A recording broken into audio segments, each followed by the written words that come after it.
Bom dia, pessoal. Hoje eu quero falar da contribuição de Louis de Broglie, que foi um personagem aí, né, da mecânica quântica. Ele aparece com uma ideia nova, conflituante, e basicamente foi uma contribuição muito grande que ele deu. De Broglie, em 1924, apresenta a seguinte proposta. Ele pensa e diz assim: horas, se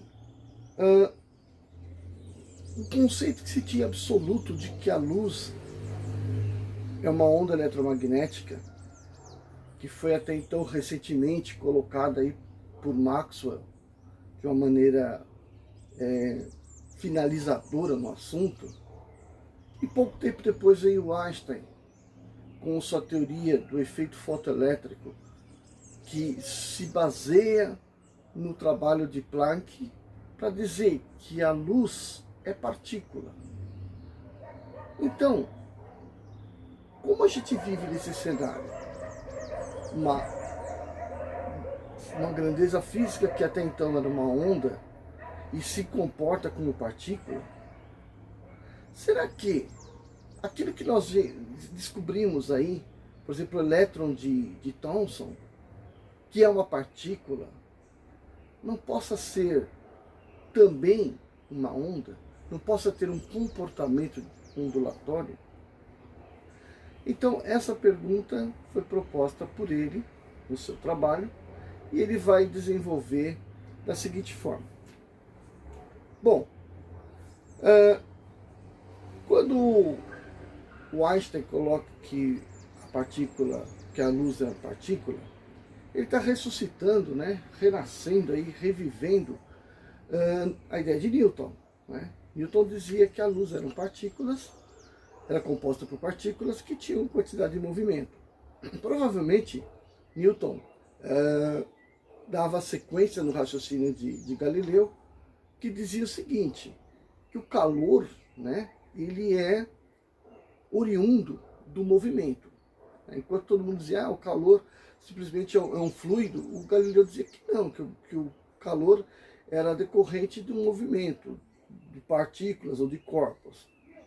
Então, ele colocando essa ideia, provavelmente o Newton associou a ideia de que se a luz, ao tocar numa superfície, aquece, então ela provavelmente transfere quantidade de movimento. E para isso ela deve ser partículas. Partículas que colidindo com a superfície transmitem quantidade de movimento. Bom, o Newton estava praticamente certo com essa dedução, né? Porque é isso que o Einstein prova. Que os fótons, ao colidirem com os elétrons, transferem a sua energia para o elétron. Né? Não é bem quantidade de movimento, ele é absorvido na forma de energia, e aí, portanto, a energia do elétron aumenta, né, a sua energia cinética, e ele pode sair do metal se essa energia for maior do que aquela que prende o elétron ao metal, né, a função do trabalho. Se for maior, então acontece o efeito fotoelétrico. Caso não aconteça o efeito fotoelétrico, porque a energia absorvida é menor do que a que prende o elétron no material, então o que acontece? Aquece o material. Beleza, né? Então, essas coisas deviam estar correndo na cabeça de Broglie, e ele começa da seguinte forma. Vamos imaginar primeiro que uma onda é composta por um comprimento, e esse comprimento, mais um comprimento, percorrem o espaço.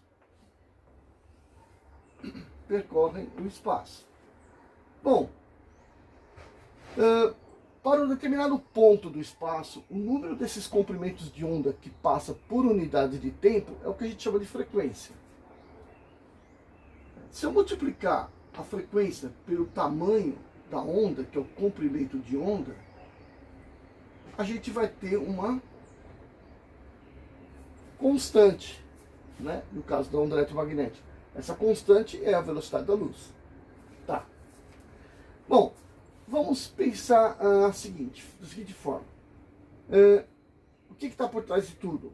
quantidade de movimento. Então, o que é quantidade de movimento? Bom, a gente sabe desde Descartes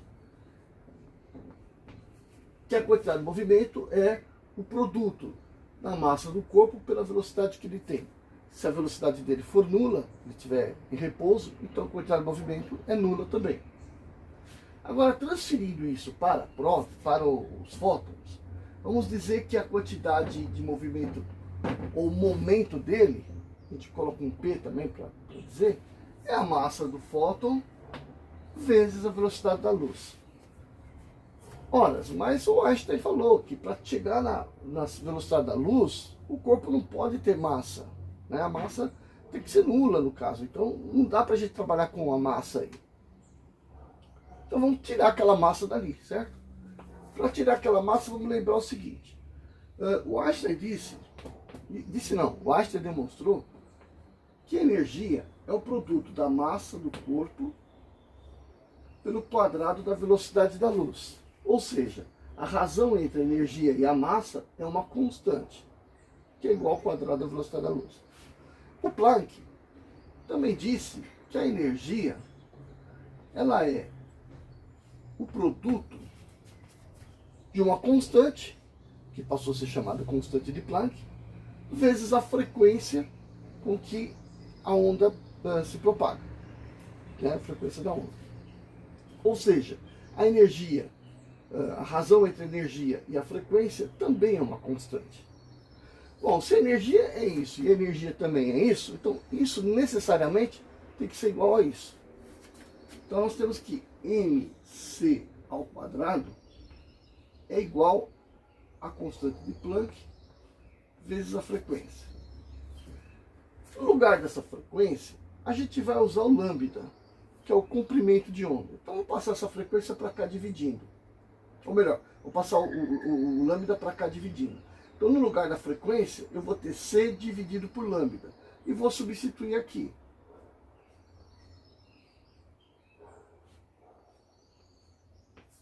Certo? Bom, agora esse C quadrado eu passo para cá dividindo. Então, ó, primeiro de tudo, eu já posso simplificar. E passo apenas um C para cá dividindo. Então, a massa pode ser interpretada como sendo H sobre lambda C. Então, esse M aqui pode ser interpretado como a constante de Planck vezes, dividido pela comprimento de onda, vezes a velocidade da luz. Se eu transferir isto para cá, esse C corta com esse, e portanto, esse P aqui, ó, é H sobre lambda.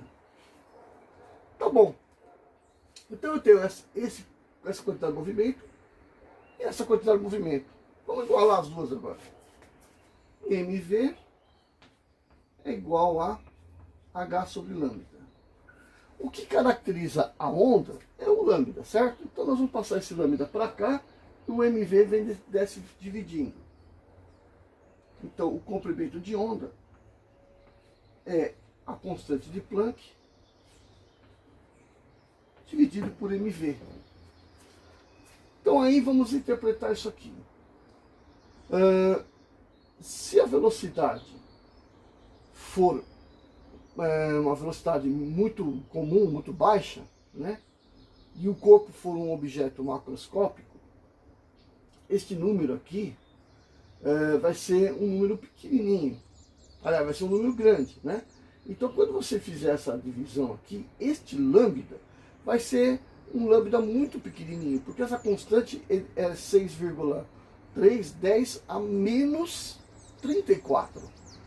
Então, quando você tiver dividido por um certo número aqui, você vai ter um 10 a menos alguma coisa. Por exemplo, se for uma pessoa de 60 kg, né? Vamos pegar 63 kg, tá? Com velocidade correndo de 10 metros por segundo. 63 vezes 10 vai dar 630. Então eu vou ter aqui uma coisa do tipo 6,3 dividido por 630, ok? Se eu colocar a vírgula para cá, eu vou ter 6,3 vezes 10 ao quadrado. Só que aqui em cima eu tenho 10 a menos 34. Então aqui vai cortar, vai dar 1. Mas aqui, ó, menos 34 menos 2 vai dar menos 36. Então isso aí vai dar um valor muito, muito pequenininho. O que quer dizer que para corpos macroscópicos com velocidades, né, da ordem de grandeza de 10, ou 10 a primeira, 10 a segunda, 10 a terceira, corpos macroscópicos vão apresentar comprimento de onda muito pequenininho, que não tem como a gente estar imaginando esse tamanho, né? Agora, se a gente pegar elétrons, né, 9,1, 10 a menos 31, vezes uma velocidade, vamos supor, uma velocidade da ordem dos gases da atmosfera aí, né, de 1000 metros por segundo. Aqui eu já vou ter, ó, 10 a menos 28. Vou considerar isso aqui igual a 10, vai dar 10 a menos 27. E aí eu vou ter 10, menos 34, né, 10 elevado a menos 34, dividido por 10 elevado a menos 27. Então aqui eu tenho menos 34, que eu vou subtrair menos 27, vai ser mais 27. Então isso aqui está dando na ordem de 10 elevado a menos 7. 10 elevado a menos 7 é justamente o tamanho, né, das ondas de luz, o comprimento de onda da onda de luz visível. Então veja que isso daqui, se eu pegar um elétron, eu posso medir esse comprimento de onda, né? E justamente foi o que acabou acontecendo poucos anos depois, de forma sem querer, conseguiram perceber a difração de elétrons, e aí começou a se estudar rapidamente o que era isso, e estava se comprovando aquilo que o de Broglie havia proposto ali na sua teoria. Então veja que aí começa-se um novo momento da mecânica quântica, o momento em que aparece a dualidade onda-partícula, né? Então a partícula se comporta como onda, da mesma forma que uma onda se comportou como uma partícula. E o que está dizendo isso aí para nós, né? E o camarada que vai interpretar isso legal é o Bohr, né? O Bohr vai falar assim para nós: olha, se nós estivermos preparando um aparato experimental para determinar que a luz, né, por exemplo, ela é uma onda, nós vamos provar que ela é uma onda. Porque o aparato experimental provou que ela é uma onda. Mas se o nosso aparato experimental for para provar que a luz é partícula, então nós vamos provar que ela é partícula. Porque o aparato estava preparado para provar que era partícula. Então a luz não é que ela é uma coisa ou é a outra. As duas coisas, elas se complementam. Ok? E para as partículas a gente vê a mesma coisa, elas se complementam. Vamos ver o que o Bohr fez logo que essa teoria foi demonstrada.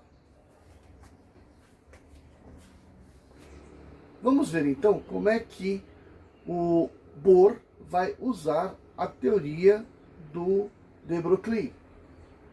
Bom, pela teoria dele, a gente tem isso daqui, né? Pela teoria de Broglie. Agora vamos lembrar do Bohr determinando a velocidade do elétron em torno do núcleo. Então ele tirou lá da comparação da força elétrica como força centrípeta, né?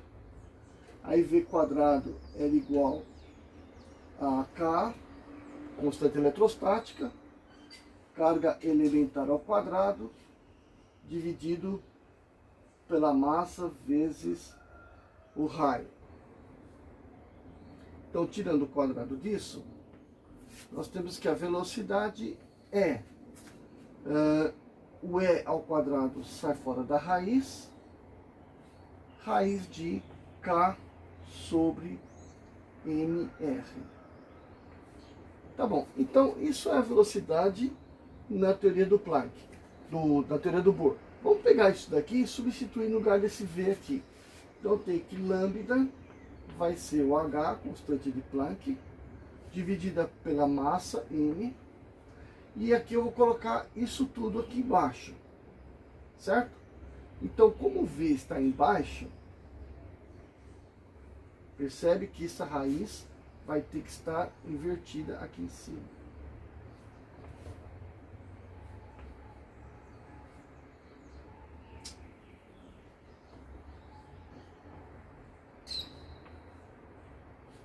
Ok? Colocando esse M para dentro da raiz, ele vai ter que entrar ao quadrado. E aí corta com esse M de cima, vai sobrar um M embaixo. Então ficou H sobre E, raiz de R sobre M vezes K. Ok? Então, pela teoria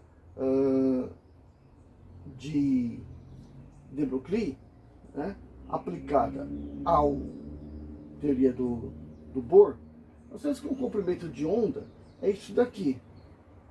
Ok?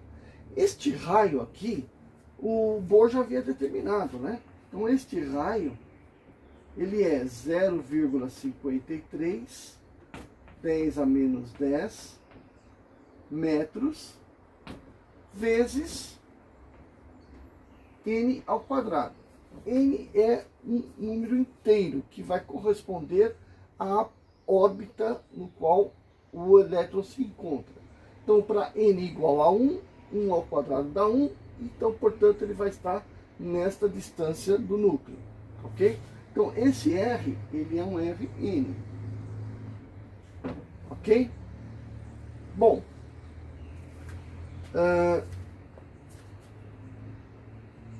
agora, se o elétron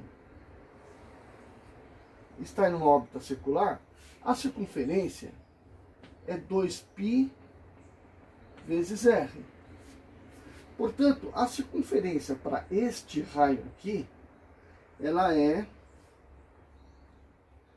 2π vezes isso daqui, vai dar 3,3 10 a menos 10 metros. Ok? Então, o que está falando aqui? Que em comprimento de onda, né, para n igual a 1, um comprimento de onda vai ser este valor aqui, certo? Então, a circunferência vai ter isso aqui para n igual a 1.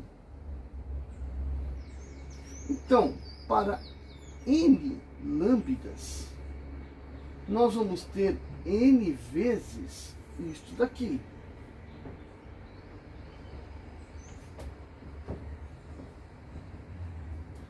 N vezes H sobre MV. E isto daqui vai ser 2πr índice N. Ok? Aí, o que nós vamos fazer? Vamos pegar esse MV, passar para cá e descer esse 2π. Então eu tenho que NH sobre 2π é igual a MVRN. MVR índice N. E isto daqui é aquilo que o Bohr havia mencionado no começo, né? Que o momento angular ele é dado por MVR índice N, que corresponde ao quê? A N vezes a constante de Planck sobre 2π, que ele vai chamar de H cortado, né? Então, o Planck usa a teoria do de Broglie para provar, né, para comprovar a sua teoria. E ainda acrescenta o seguinte, que essas órbitas estacionárias são realmente estacionárias como ondas estacionárias. São os pontos nos quais você pode encontrar o elétron. fora desses pontos não é permitido a presença do elétron. Então ele só vai ser possível nessas órbitas. Conclusão, né? Comprovando que o espaço atômico ele é quantizado, né? Existem posições específicas na qual você pode encontrar o elétron, ok?